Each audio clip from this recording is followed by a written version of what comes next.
अस्सलाम वालेकुम स्टूडेंट, कैसे हैं? हम वेल्वुलर लीजन पढ़ रहे हैं। उसमें से मैंने कहा था mitral valve and aortic valve बहुत ज़्यादा इंपॉर्टेंट है। ट्राइकस्पिड वेल्व को हमने लिफ्ट नहीं करवाई और ना ही पल्मोनरी वाल्व को, लेकिन उसकी डिजीज़ आ सकती हैं।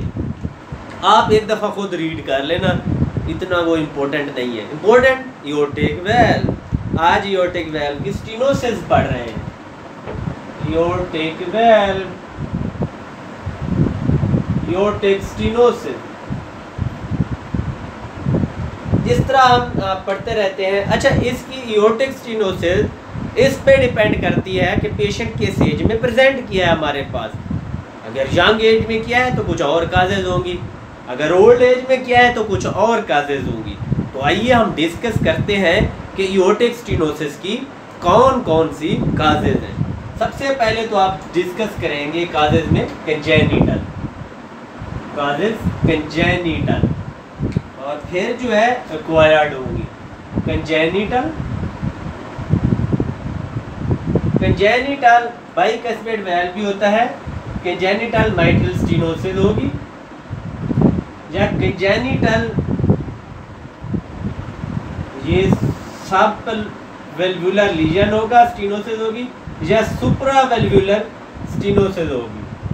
ठीक है, चले आप इसको बस इतना याद करना, कंजेनिटल बाइकस्पिड वेल्व जो है ये यंग पेशेंट में जब प्रेजेंट करेगा तो कंजेनिटल बाइकस्पिड वेल्व स्टेनोसिस हो, या फिर रूमेटिक डिजीज लेस लाइकली है, इतनी इंपॉर्टेंट नहीं है। हाँ, अगर रूमेटिक डिजीज हो तो फिर और वेल्व को भी देखे, मैट्रल वेल्व को वो कर सकती है और वो ट्राइकस्पिड को भी कर लेगी। तो इसलिए आप लोगों ने दूसरे वेल्व भी देखने हैं जब आप यंग एज वाले पेशेंट को देख रहे हैं। यंग एज में कॉमन का कंजेनिटल बाइकस्पिड वेल्व ऐसे आएगा, patient presented to you with shortness of breath, ये एएस भी बता देगा, आगे पूछेगा कॉज क्या है, आप लोग लगा देंगे कि कैल्सिफिकेशन। ओल्ड एज का पेशेंट है तो aortic calcification. Okay, old age में एओर्टिक वेल्व कैल्सिफिकेशन, कैल्सिफिकेशन हो जाएगी तो एओर्टिक वेल्व, तो फिर इसकी स्टेनोसिस होगी, अदरवाइज नहीं होगी। तो ये आप लोगों ने पिक करना है। ओके, तो अब आप लोगों को इसमें कोई टेंशन नहीं होनी चाहिए कि कौन सा जो है, अगर काजेज में जैसे देख रहे हैं, काजेज अगर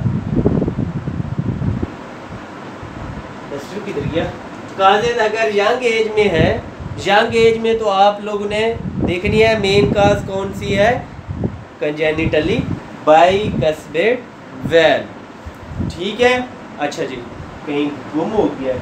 अब जो है हमने देखना है कि इसकी प्रेजेंटेशन क्या होगी, ये कौन कौन सी काजेज के साथ ये आ सकता है, ये जो इसकी क्लिनिकल फीचर्स क्या होंगे, 3 ट्राइड ऑफ फीचर वो याद रखना है।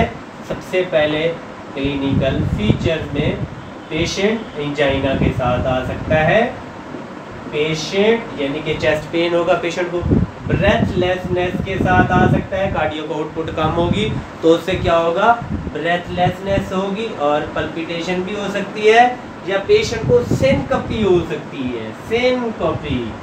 बीपी लो होगा ना, ऊपर की डिमांड पूरी नहीं होगी, बीपी लो होगा तो क्या हो जाएगी, सिनकपी।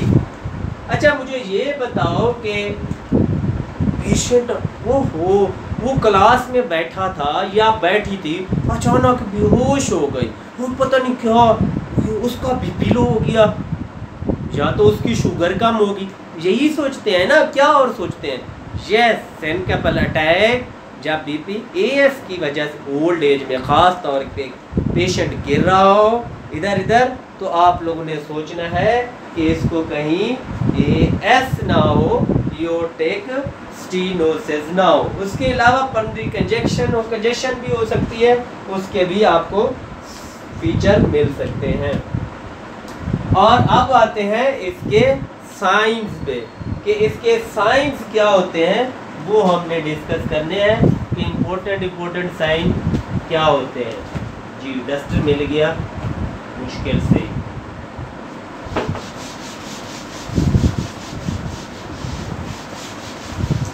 अच्छा, जिसको एएस के साइन याद हो गए वो तो फिर छा गया। साइन, सबसे पहले पल्स चेक करनी होती है।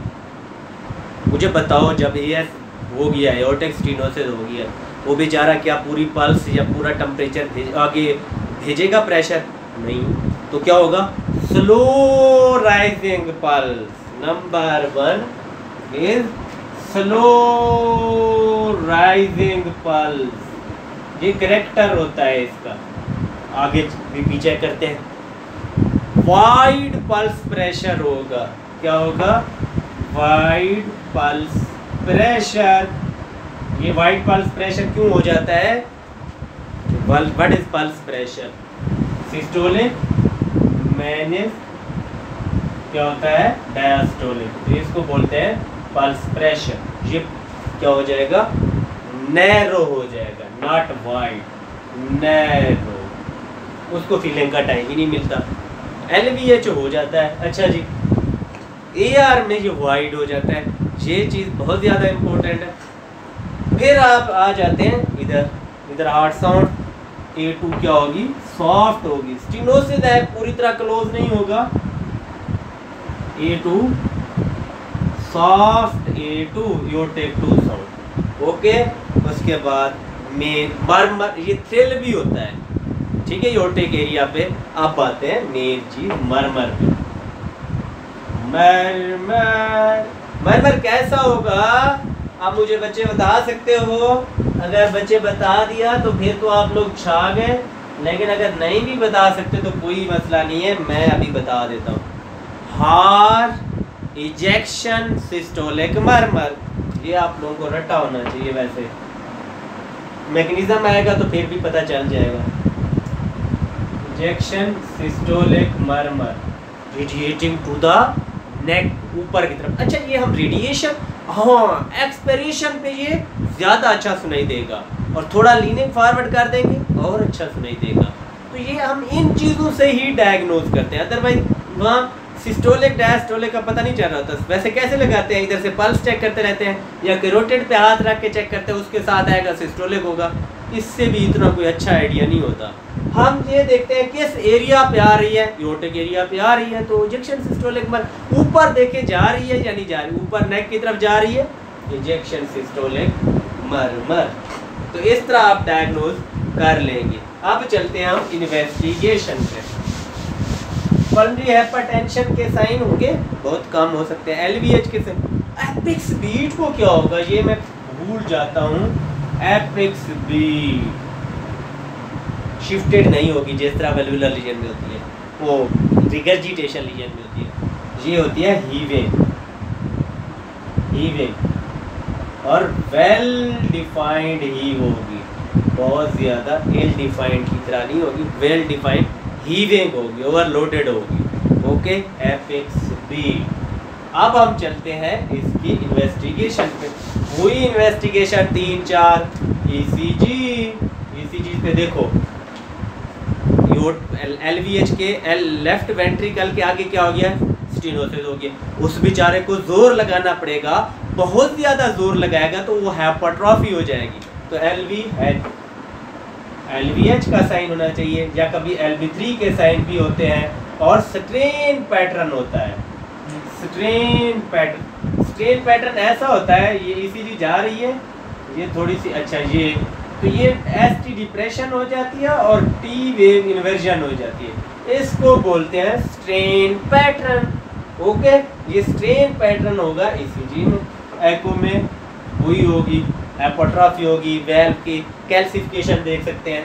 चेस्ट एक्सरे नॉर्मल भी हो सकता है, हाइपरट्रॉफी के साइन भी मिल सकते हैं, कैल्सिफिकेशन भी मिल सकती है। ये एओर्टिक आर्च की कैल्सिफिकेशन भी आपको मिल सकती है। उसके बाद डॉपलर क्वांटिफाई करता है कितनी स्टेनोसिस है। ओके, और उसके बाद ट्रांस कैथीटर और कैथीटराइजेशन, ये साथ में आपको कोरोनरी डिजीजेस के बारे में भी बताएगा। कैथीटराइजेशन की कोरोनरी डिजीज साथ में है या नहीं है? हालांकि देखें, कैड तो है तो नहीं कोरोनरी आर्टरी डिजीज। बेसिकली तो क्या होता है, जब स्टेनोसिस होती है, उसकी वजह से सप्लाई नहीं जा रही, फिर भी एंजाइनल अटैक होते रहते हैं। अब चलते हैं इसकी मैनेजमेंट पे कि एएस के पेशेंट को कैसे मैनेज करना है। अगर पेशेंट एसिम्टोमेटिक है, नो ट्रीटमेंट। एसिम्टोमेटिक है, conservative treatment. Asymptomatic, no treatment, छोड़ दें।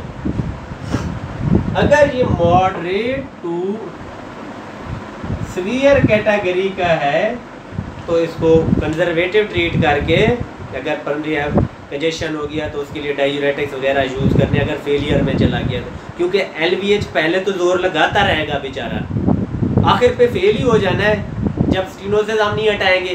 तो ऐसे पेशेंट का ख़तरा ये होता है कि इनको सडन डेथ होगी है। फिर इसमें डीडी में हुक्म भी आ जाता है। डीडी डिफरेंशियल डायग्नोसिस में काफ़ी अरसे से वैसे नहीं बता रहा। हुक्म हाइपरट्रॉफिक ऑब्स्ट्रक्टिव कार्डियोमायोपैथी, ये अभी आगे पढ़ना है हमने, और वीएसडी का भी इससे मिलता जुलता है पैटर्न। तो इनमें भी सडन डेथ होती है। एएस के पेशेंट में भी आप सडन पेशेंट को देखें, बार बार इंजाइनल अटैक हो रहे हैं, बार बार सिनकेपल अटैक हो जाए, तो पेशेंट को आप ओल्ड एज का पेशेंट है तो फिर आप सोचें भाई इसका कुछ हम करें, अब इसको कुछ करें, अदरवाइज ये सडन एक्सपायर हो जाएगा ईएस का पेशेंट, ये याद रखना। अच्छा जी, मॉडरेट एंड सीवियर में हम फॉलो अप करेंगे, रिव्यू करते रहेंगे 122 ईयरली, चेक करते रहेंगे स्टेनोसिस बढ़ तो नहीं गई, क्या ज़्यादा सीवियर मतलब वर्स्ट प्रोग्नोसिस में नहीं, तो वर्स्ट प्रोग्नोस्टिक साइन क्या है, एंजाइना है, शॉर्टनेस ऑफ ब्रेथ है, सिनकेपल अटैक्स हैं, तो 1 to 2 yearly.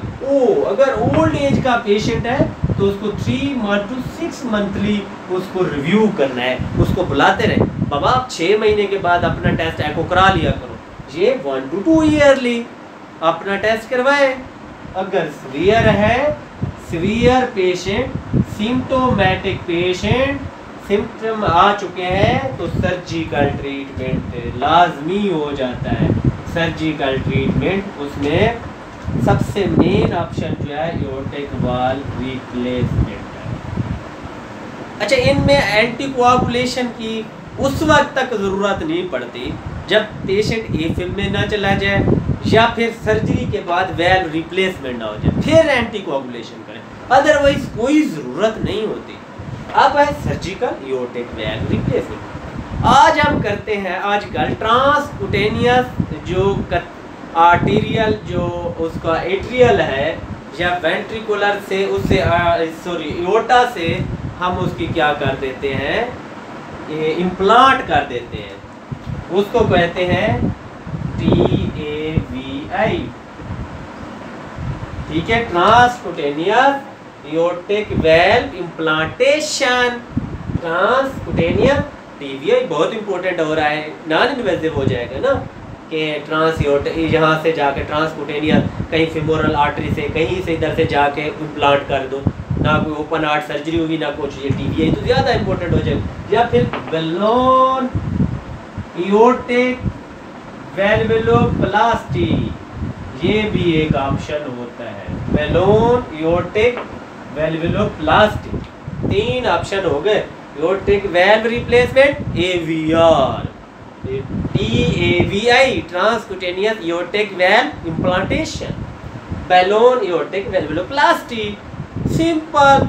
AS old age में होगा तो aortic valve calcification, young age में होगा कंजेनिटल बाइकस्पेड वाल्व डिजीज और rheumatic heart disease. Murmur ejection systolic murmur radiating to the neck, apex beat, heaving, non displace, okay, A2 soft and RV heave भी हो सकती है, ओके। Pulse pressure narrow, pulse slow rising, ये clinical feature, क्योंकि ये method जब करते हैं तो ये ES का पेशेंट पड़ा होता है, लेकिन कल जो पढ़नी है वो तो बहुत लीथल डिजीज़ है AR, इंशाल्लाह कल पढ़ेंगे। अल्लाह हाफिज़।